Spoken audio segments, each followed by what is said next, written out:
were just all out of it. And, just like last year and this year, like we couldn't score. But I think this year's roster is more consistent. Also, this year's schedule too, which you have to put in perspective, like this year's schedule is a lot harder than last. Like we had one of the easiest schedules in the league last year, and we were still like in the same spot we're in. Where this season, like we have like a relatively easy schedule. And then the problem was last year. Not in the beginning though. The beginning was rough.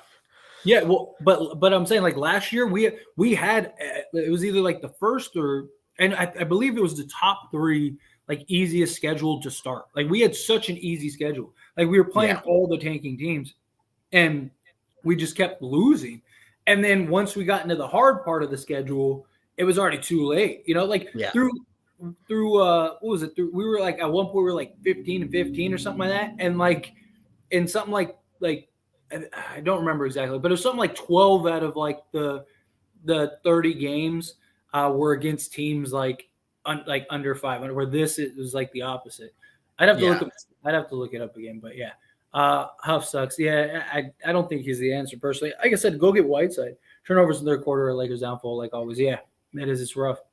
Hasn't been the same since 2020. It's so sad. Yeah, it's been rough. The only game I missed was that last game against the Magic, and it was a game Pat Bev scored 14. I should have probably missed games so that it keeps happening. Also for my mental. No, I get it. Well, that game. What is that, a season high for him? No, wait. It might have been. No, I think he had a game where he had like 16 or 18. But no, but here's the thing. So Pat Bev finished the game with 14, but he had like 9 of our first like 12 points or something. Like he was like at like half at like the end of the first quarter, he was like leading all scorers with 9 points. Like he like started off hot. We are who we are. We are a 500-ish team with AD and a below 500 team without AD. I think we're better than 500 with AD. Like now that AD is like established, like look, if we had AD, I think we'd already be over 500. And that was with the terrible start to the season. I think with AD, this team is better than 500. Like if you could reset the season and everybody was okay and no injuries up to this point, and AD played like the AD we saw for like that 3-week stretch before he got hurt. That AD played from the very beginning of the season. Mm-hmm. I think the Lakers would probably be the opposite of their schedule. At least. I think they'd be at least 21. Maybe I think they'd be at worst a 5 or 6 seed right now, because like the way that the Lakers like during that stretch with AD, they were like top 10 in offense. I believe they were top 5 in offense during that stretch, and they were like top 7 or 10 in defense, something like that. Yeah. But yeah. What else we got? I would trade Walker and Reeves if we get something really nice in return, like Lillard. Yeah, that's the problem though. They're not going to give us anything like that, and we don't even have the they wouldn't be able to match the salaries. We'd have to trade all kinds of stuff. Is it too late for a trade now? It's far gone. I don't think so. I mean, look, the Lakers don't you only have to win like 34 games to be in the play-in, right? So like they only have to win like 20 more games and they're fine. Like they'll at least have a chance to get in. Which is going to happen. Like you know what I mean? Like I think they at least make the play-in. I really do.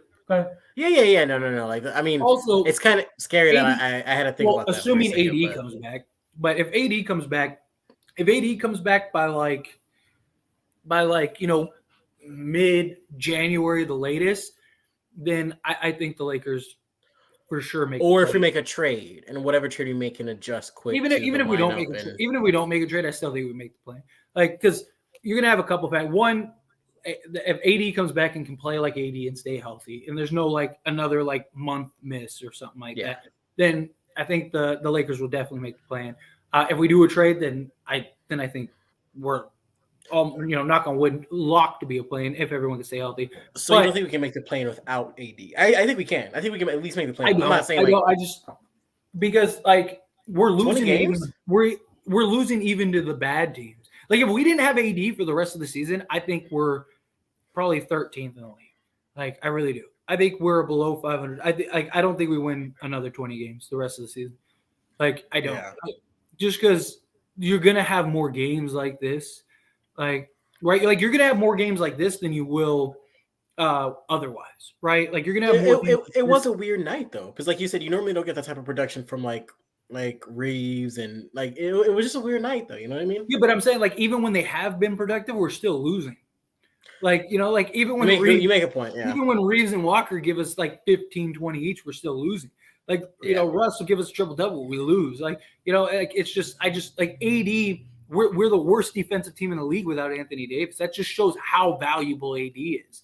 So, like, if we don't have AD, it's going to continue. We're still going to be a terrible offense or defensive team. Yeah, we'll be probably still solid offensively, but we're not going to be, in the topper offense like we were. And then, it's just I don't see like if AD comes back and I think we'll be fine unless we make some big trade, right? Like that's what I'm saying. At that point, then don't we just need a defensive piece then? At that point, I mean it's not even. I mean it's no, just right now. If we did the Hornets trade, right now, I think even if AD didn't play the rest of the season, I think we'd make the play. Like at the very least, we'd make the play. I wouldn't even be surprised. Oh no, absolutely. I would like any trade that we've talked about like on our channels. Like I don't think that like any of those trades, if we make any of those trades, guaranteed we're in the play-in. Like you know what I mean?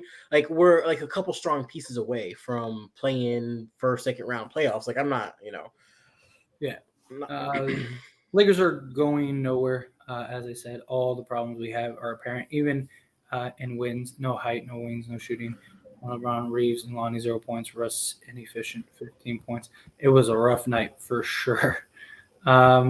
Let's just preserve cap space and try to sign Kyrie in the offseason. Kyrie balling right now. See, that's my concern though. Is I don't like. Does Kyrie actually leave now? Like it kind of seems like they've worked it out. And like, do you really want to wait around for Kyrie? And if Kyrie doesn't come, you're screwed. Like that's my concern with it. It is weird though. It does seem like something is like clicked in Kyrie's head. Like. Like I just think he's just balling. Like he's just like, yeah. Right, I'm not gonna feed in anything. I'm not gonna do anything. Let me just go. I'm just gonna go and play basketball. And they're winning. I mean, they're on like a 10-game win streak right now. So and they've been top 10 in defense, top 5 in offense since Steve Nash got fired. So trade can't save us anymore, man. Throw it and go huge in the offseason. I disagree. I think it depends on the trade. And not just that, but you got to keep in mind the right trade won't only be for this season; it'll be for the future. Like example, like what I brought up earlier, like the Hornets trade. Like if you could do the Hornets trade, even at the trade deadline, you go do the Hornets trade. Like even let's say we don't win another game between now and the trade deadline. Not a single game. We're 14-40 at that point, right? Yeah. If you can do the Hornets deal, I still think you go do the Hornets deal. Just because it's not even just about this season, it's about next season also and the next few seasons. Because the thing we need continuity. So the reason I'm still okay with them doing a trade, not just any trade. You can't just do a trade just to do a trade. Like right now, if they just go trade for Bojan Bogdanovic, that ain't saving us.